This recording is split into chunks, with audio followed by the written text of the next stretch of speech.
bem com vocês? Bem-vindos à nossa primeira aula do ano de 2021. E hoje eu vou falar de um assunto bastante recorrente em provas de Enem e de vestibulares: imunização, soro e vacina. Mas vocês sabem o que é imunização? É você se tornar imune quando o seu organismo for submetido ao contato de substâncias estranhas. E essas substâncias, elas recebem o nome de antígenos. Os antígenos podem ser vírus, bactérias, proteínas tóxicas ou até mesmo fragmentos desses vírus, dessas bactérias, de protozoários ou de fungos. Então, tudo que for estranho ao nosso corpo, ele é chamado de antígenos.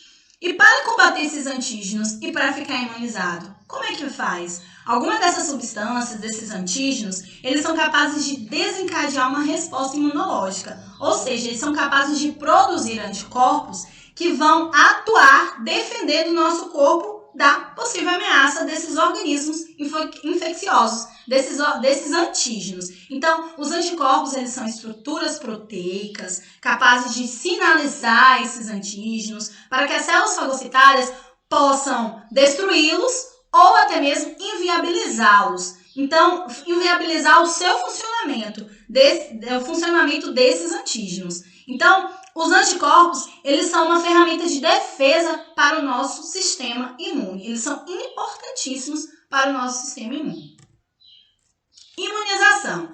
A imunização, ela pode ser definida como um conjunto de várias medidas terapêuticas que garante a imunidade ao nosso corpo contra determinadas patologias infecciosas, contra aqueles antígenos e também contra toxinas. Existem dois tipos importantes de imunização: a imunização ativa e a imunização passiva. Na imunização ativa, refere-se à imunização de um indivíduo por meio da administração de um antígeno. A função principal é provocar imunidade protetora e memória imunológica, Então, nessa imunização, há umas células de memória. Então, o que acontece? O nosso corpo é estimulado a produzir uma resposta imunológica contra um determinado antígeno. A resposta, apesar de não ocorrer ali de forma imediata, ela garante uma proteção duradoura, contra aquela determinada doença. Então, a partir do momento que é injetado, a partir ou o corpo vai produzir de forma natural ou artificial, que eu vou explicar, o nosso corpo ele consegue reconhecer, por conta das células de memória, aquele antígeno. Então, ele já consegue bloquear a ação daquele antígeno antes que ele prolifere, ocasionando em doenças. Então, como ocorre essa imunização? Quando o próprio sistema imune do indivíduo, ao entrar em contato com essa substância estranha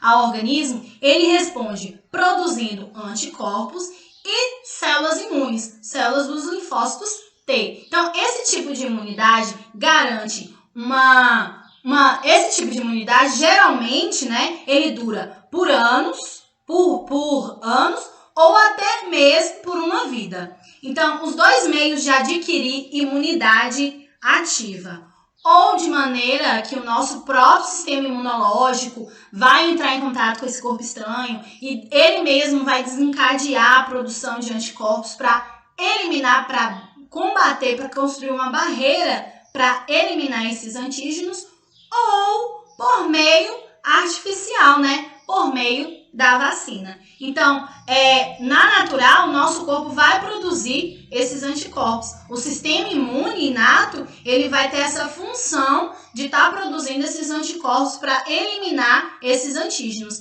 E na artificial, a gente vai utilizar as vacinas, As vacinas, elas são antígenos inativados, antígenos enfraquecidos, são inseridos na nossa corrente sanguínea, e daí, então, o que acontece? O nosso corpo vai ser estimulado a produzir esses anticorpos, que vão criar uma barreira protetora para quando lá futuramente o nosso corpo for submetido, for acometido por algum vírus ou bactéria determinada para aquela vacina, as células de memórias vão reconhecer e vão falar assim, aqui não, aqui você não vai entrar. E vai impedir a ação antes que ocasione em doenças graves.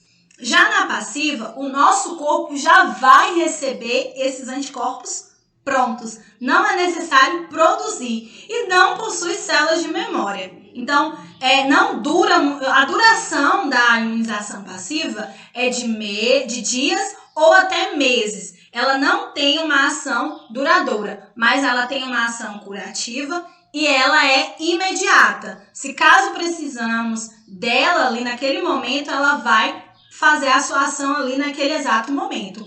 E existem os dois meios de imunização passiva. A natural, que é a partir da gestação ou amamentação, né? Que principalmente nos últimos meses da gestação, a mãe passa os seus anticorpos, né, para o feto. E a amamentação através do leite, né? O leite, por isso que a amamentação nos primeiros anos de vida ali do bebê é muito importante, porque a criança ainda está começando a desenvolver os seus anticorpos, começando a desenvolver células de defesa, o corpo ainda está em desenvolvimento. Então, o leite materno, o leite do peito da mãe, vai ajudar a produzir, né, a estimular essa produção. E outro meio de imunização passiva é a artificial, por meio de soro, certo? Então, vamos para a próxima. Agora vamos falar um pouco sobre o soro, que é uma imunização passiva e artificial. Falando aqui um pouquinho do contexto histórico, né, da história do soro, Emil von Behring e Shibazaburo Kitasato foram dois cientistas importantíssimos para a descoberta do soro, né? Então, na década lá no início de 1980, eles descobriram que o soro de animais imunes à doença da difteria ou ao tétano continha uma atividade antitóxica específica que poderia conferir uma proteção a curto prazo contra os efeitos da toxina da difteria e do tétano em pessoas. Então, essa atividade hoje é chamada de anticorpos, né? O que esses anticorpos fazem? Eles vão se ligar às toxinas e vão conseguir neutralizar suas atividades, vão conseguir impedir que essas toxinas proliferem no organismo do indivíduo. Então, eles foram importantíssimos para a descoberta do soro. As características principais do soro. O soro confere uma imunização passiva. O nosso corpo já recebe anticorpos, não é necessário produzir. E há uma resposta imediata e a sua proteção ela é temporária.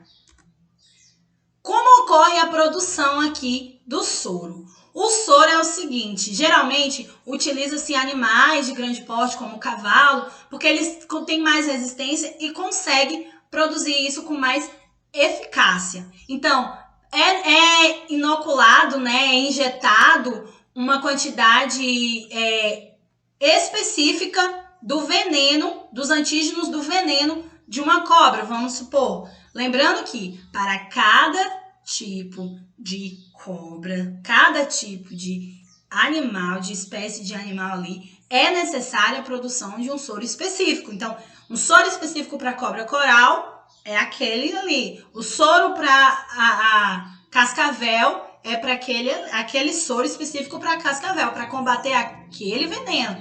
Não pode pegar o soro e inverter, colocar o da cascavel na coral e da coral na cascavel, que aí vai dar complicações para o indivíduo. Então, o que acontece? É retirado da cobra, né, uma quantidade do seu veneno e é injetado aqui no cavalo, né, esses antígenos, né. Então, com o passar do tempo, o cavalo vai começar no seu organismo vai começar a produzir anticorpos para aquele veneno. Então, com o passar do tempo, é retirado também uma quantidade do sangue do cavalo, né? Aqui tem as células sanguíneas. Essas células vão ter líquidos e substâncias muito importantes e também os anticorpos que o cavalo já conseguiu produzir. Então, retira-se uma quantidade da parte líquida aqui do sangue, né? Que vai ser o soro, que vai conter o quê? Os anticorpos contra o veneno daquela cobra. Então, é assim, resumidamente falando, que é produzido o soro antiofídico. O mais conhecido entre todos aí que a gente já ouviu falar. É importante, né, vale frisar aqui para não se esquecer que os soros não garantem proteção prolongada. Isso porque está injetando anticorpos prontos, então nosso organismo ele já não vai precisar, não há, as células de memória elas não vão precisar trabalhar para produzir anticorpos, então já tem anticorpos prontos.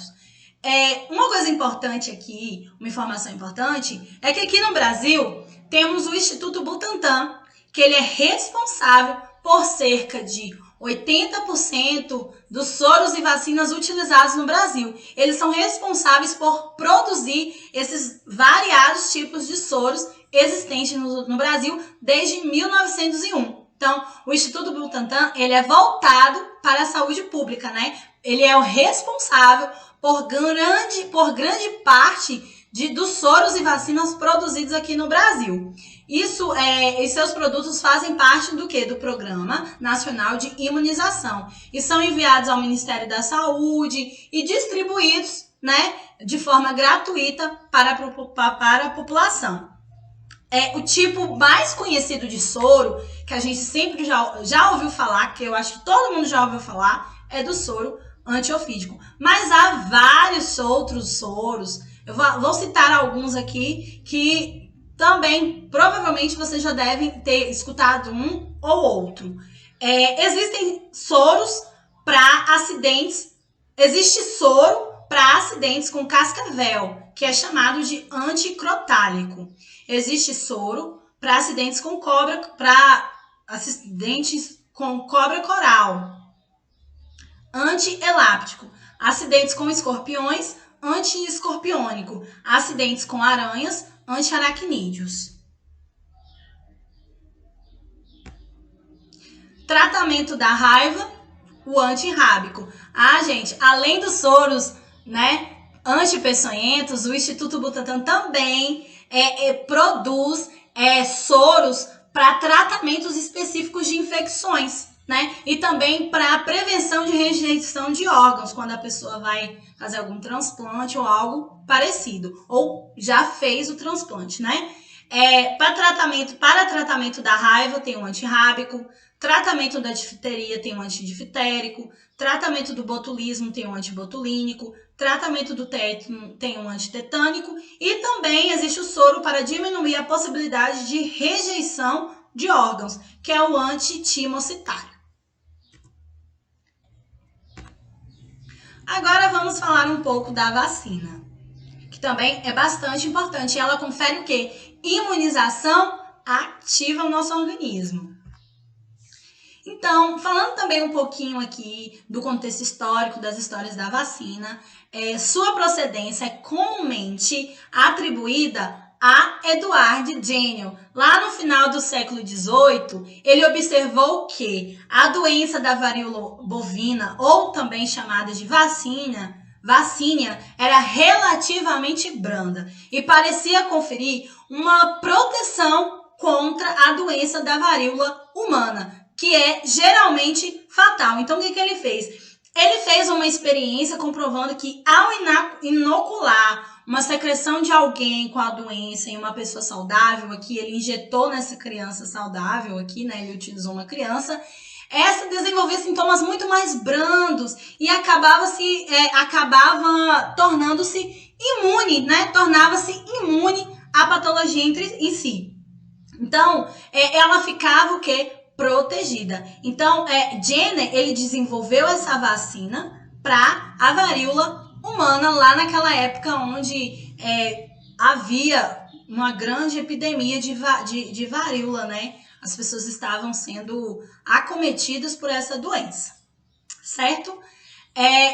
Outra coisa interessante, a palavra vacina, ela vem do latim e ela significa vaca, por conta das primeiras vacinas, né, que foi da varíola bovina, que tem a ver com essas com essa analogia aí.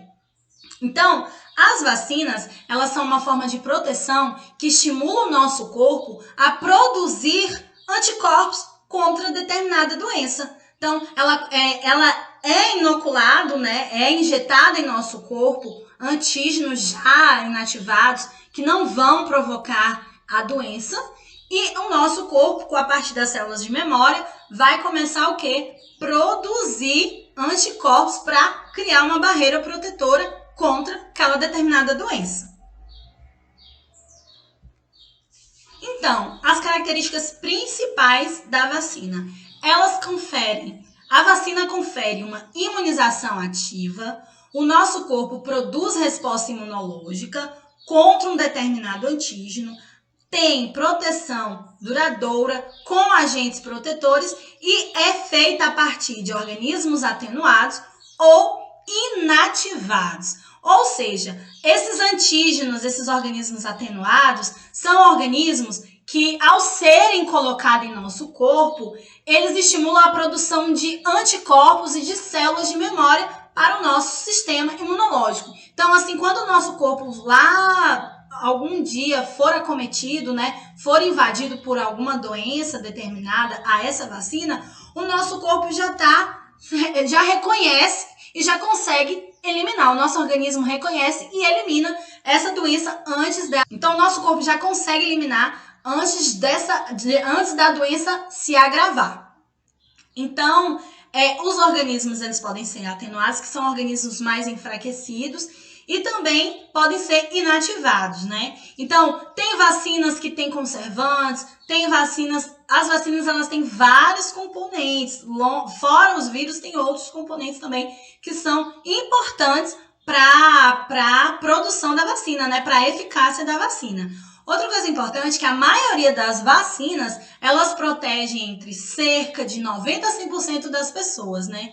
Há um fator aí, há reações adversas nas vacinas, mas que não são tão graves. Então, é por isso que é importante a vacinação, porque ela vai proteger, geralmente, vai proteger a maioria das pessoas que estão vacinadas, né? Então, a vacina, quanto à segurança da vacina, ou seja, a garantia de que a vacina não vai causar danos à saúde, é importante que toda vacina, para ser licenciada no Brasil, ela passa por um processo rigoroso, né? Ela precisa ser averiguada pelos órgãos de fiscalização. Então, é necessário um estudo minucioso, é necessário uma observação muito mais assim detalhada para que para que se comprove a eficácia da vacina, né?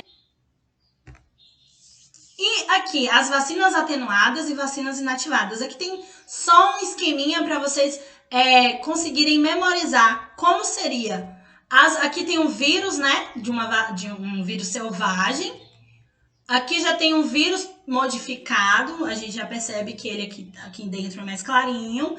E aqui um vírus morto, né, pelos adjuvantes. Aqui tem um vírus morto e também uma subunidade purificada, que também algumas vacinas são feitas a partir dessas subunidades. Como funciona como acontece para o nosso organismo receber essa vacina e como ele faz para produzir esses anticorpos? Então, uma forma atenuada e enfraquecida do antígeno da doença é injetada em nosso corpo, né, do vírus. Então, os antígenos da vacina, eles reconhecem o organismo, são reconhecidos pelos organismos como invasores. Então, o nosso corpo já começa a ler, algo estranho aqui. Então, o anticorpo aqui, aí começa a produzir os anticorpos, porque os glóbulos brancos, eles vão produzir, são os glóbulos brancos que eles vão produzir anticorpos para combater esse vírus que foi injetado aqui no nosso corpo por meio da vacina. Então, nesse exato momento, as células são criadas células de memória. Essas células de memória, elas vão conseguir lá no futuro, lá mais para frente, reconhecer se caso o nosso corpo seja acometido por aquele vírus, né? Por aquela bactéria. Então, é dessa forma que funciona no nosso organismo. Aqui nós temos os tipos de vacinas. para organismos atenuados e organismos inativados ou mortos. Aqui para vírus e para bactérias. Vírus atenuados, temos a BCG, a dengue, febre amarela e poliomielite oral. Temos também tetraviral, sarampo, cachumba, rubéola e varicela, que pertence à tetraviral, e as que pertencem à tríplice viral, sarampo, cachumba e rubéola. E também aqui mais uma do vírus atenuado, a varicela. E o vírus inativado ou morto, temos a dupla do tipo adulto, que é a difteria, para a difteria e o tétano, hepatite A e hepatite B, para as influenza, para influenza, poliomielite inativada, raiva e HPV. E para bactérias atenuadas, temos a vacina da tuberculose e febre tifoide. Lembrando que a tuberculose é prevenida a partir da BCG que a gente toma lá nos primeiros meses, nos primeiros dias de vida. É inativado ou morto para as bactérias. Tríplice bacteriana, que é a difteria, tétano e pertussis, e suas combinações. Aqui tem um esqueminha bastante interessante para ajudar vocês na hora de estudar e saber diferenciar o soro da vacina. Saibam as diferenças entre os dois. Tipos de imunização. Lembrando que o soro é de forma passiva e a vacina de forma ativa. As duas vias é artificial, tanto para o soro quanto para a vacina. Constituição. O soro de anticorpos e a vacina de antígenos. Sua resposta imune no soro é imediata e na vacina é posterior. Acontece depois de um longo tempo. Tempo de ação, o soro temporário e a vacina é duradoura. E o combate, o soro ele vai combater principalmente venenos e toxinas e a vacina vírus e bactérias. Agora eu pergunto para vocês, por que doenças que foram erradicadas reapareceram? Existem 4 fatores importantes para responder essa pergunta. A primeira, baixa adesão a campanhas de vacinação. Muitas pessoas não estão mais aderindo a essas campanhas, não estão mais indo aos postos de saúde se vacinar, não estão procurando se vacinar. Os cartões de vacinação muitas vezes estão desatualizados. Então, as doenças que foram erradicadas acabam aparecendo em uma pessoa e outra, e com isso pode contaminar o restante da população, assustando a população. Outro fator importante são os movimentos migratórios. Essa era globalizada, esse indo e vindo de pessoas para todos os cantos do planeta, acaba que doenças que foram erradicadas aqui no nosso país e não foram erradicadas em outros países, pode chegar aqui no nosso país pelas pessoas, Porque muitas vezes são vírus que são muito difíceis de combater, a não ser pela vacinação, bactérias, Então, essas doenças acabam reaparecendo. O movimento antivacina, que é um movimento bastante assustador aqui, que ameaça a saúde, é uma ameaça à saúde pública, porque são pessoas que pegam as informações sobre a vacina e distorcem essas informações e acabam compartilhando na mídia, nos jornais, nas redes sociais, em movimentos, em protestos, de forma distorcida.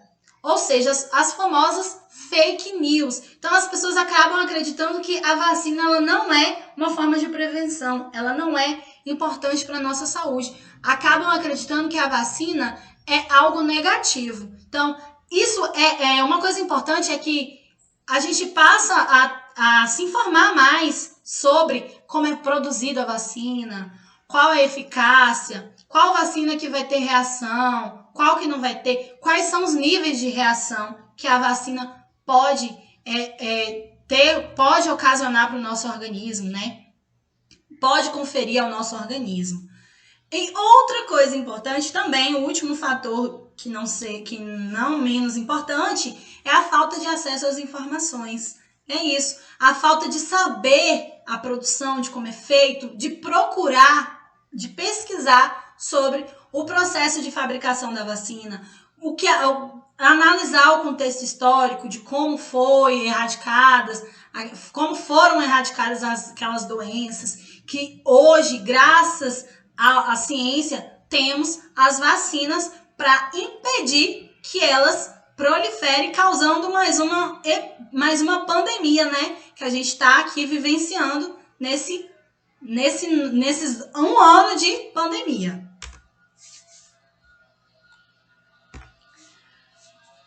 Doenças que voltaram a ameaçar o Brasil. Houve uma queda de vacinação no ano de 2016 e os estados com maior índice de baixa são Amazonas, Roraima, Rio Grande do Sul, Rondônia e Rio de Janeiro. As doenças que voltaram a ameaçar: sarampo, poliomielite, rubéola e difteria. Outra coisa importante que também não está aqui, mas não sei se vocês recordam, há uns 2 anos, 3 anos atrás, outra doença que voltou a ameaçar o nosso país foi a febre amarela, né? Então, muitas pessoas não tinham tomado a vacina ou muitas não aderiram às campanhas de vacinação. Então, essa doença, ela começou a ameaçar o nosso país nesses últimos 3 anos. Agora eu vou dar uma dica de ouro para vocês. Aqui no nosso mural, nós temos doenças que podem cair no Enem e no vestibular. Sendo elas AIDS, HPV, doença de Chagas, ebola, dengue, sarampo, gripe, verminoses, febre amarela, hepatite, malária, poliomielite, tuberculose, leishmaniose, sarampo, giardíase e a Covid-19, né? Essa pandemia que estamos vivendo atualmente. Aí vocês me perguntam, mas peraí, eu preciso saber tudo sobre essas doenças até o dia do Enem? Não, gente, não se assuste. Não precisa saber de detalhe de cada uma específico, não. O que vocês precisam saber é qual é o agente transmissor. Se é por vírus, por bactérias. Quais são os principais sintomas de como é transmitido essa doença e qual o método principal de prevenção. Sabendo essas 3 características, pronto, vocês matam a questão que aparecer nessas provas. Com isso, eu vou mostrar agora o exemplo de 3 doenças aqui importantes que podem cair no Enem, só para vocês se familiarizarem. Temos aqui o sarampo. O agente transmissor é o vírus, o RNA. A transmissão ocorre por via aérea, ao tossir, espirrar, falar ou respirar. E o método de prevenção mais eficaz é a vacinação. Quais são os sintomas aqui do sarampo? Febre alta acima de 38,5 graus, dor de cabeça, manchas vermelhas, conjuntivite, manchas brancas aqui ao redor da boca, né? Na boca, coriza, tosse, são sintomas que o sarampo pode ocasionar. Outra doença, a AIDS. O seu agente transmissor é o vírus HIV, da imunodeficiência humana. Sua transmissão ocorre por meio do contato direto, pelas fezes, saliva ou através de relações sexuais com pessoas infectadas. A prevenção: uso de preservativos durante as relações sexuais. Aqui ao lado temos uma imagem que ela mostra como pega e como não pega a AIDS. Assim não pega. Beijo na boca, no rosto. Sexo com proteção, não pega. Aperto de mão, não pega. Abraço, não pega. Uso coletivo de banheiro, piscina ou assento de ônibus, picado de mosquito, também não pega. E como você pega o HIV?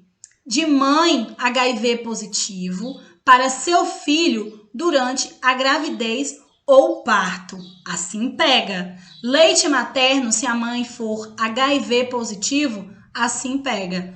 Uso de seringas, compartilhamento de objetos perfurocortantes, também pega. E sexo sem proteção, seja ele anal, vaginal ou oral, também pega. Agora, uma outra doença, essa que está assustando a gente, né? Essa pandemia do Covid-19, do coronavírus, o agente transmissor, o vírus. A transmissão por via aérea, ao tossir, espirrar, falar ou respirar. Tocar em superfícies contaminadas como celulares, mesas, maçanetas, corrimão, no ônibus, são todos esses meios de transmissão. Ela transmite muito, o meio de transmissão dessa doença é muito minucioso. E hoje, a partir dos estudos, né, estão comprovando, ainda está sendo estudado, que é uma doença nova, mas um método mais eficaz para controlar essa pandemia a partir dos estudos da OMS, da Sociedade Brasileira de Imunologia, dentre outras instituições de estudo, é a vacinação. A vacinação é o melhor método eficaz de prevenção e erradicação da Covid-19. E aqui ao lado nós temos os sintomas da Covid-19, né? Esses sintomas foi retirado da BBC, da revista da BBC, e as fontes da Sociedade Brasileira de Imunologia do Distrito Federal, da Fiocruz de Recife, da OMS, da NHC e da CDC. Então, esses aqui são alguns sintomas de pessoas infectadas que não necessariamente apresentaram todos os sintomas. Tem pessoas que apresentam e tem pessoas que não apresentam. Os mais comuns são tosse, febre e fadiga. E os outros sintomas que podem aparecer são congestão nasal, coriza, dor de garganta, dor de cabeça, diarreia, cansaço e dificuldades de respirar. E vale ressaltar, caso alguém tenha algum desses sintomas, procure um médico, né? Procure um atendimento especializado. Para finalizar a nossa aula, vou deixar duas frases aqui, uma referente à vacina e outra referente ao soro, para ficar assim fixado na mente. As vacinas são uma importante forma de prevenção de doenças. Então, desde pequenininho, aí tem um bebê, temos que tomar a vacina, né? Para prevenir as doenças, para prevenir que o nosso organismo não seja infectado por doenças graves, por doenças que podem levar até a morte. Outra é sobre o soro. O soro, ele dá uma proteção emergencial e passageira para uma situação de risco e não oferece uma memória de imunidade. Ele é ali, o emergencial. Ele vai combater naquele exato momento.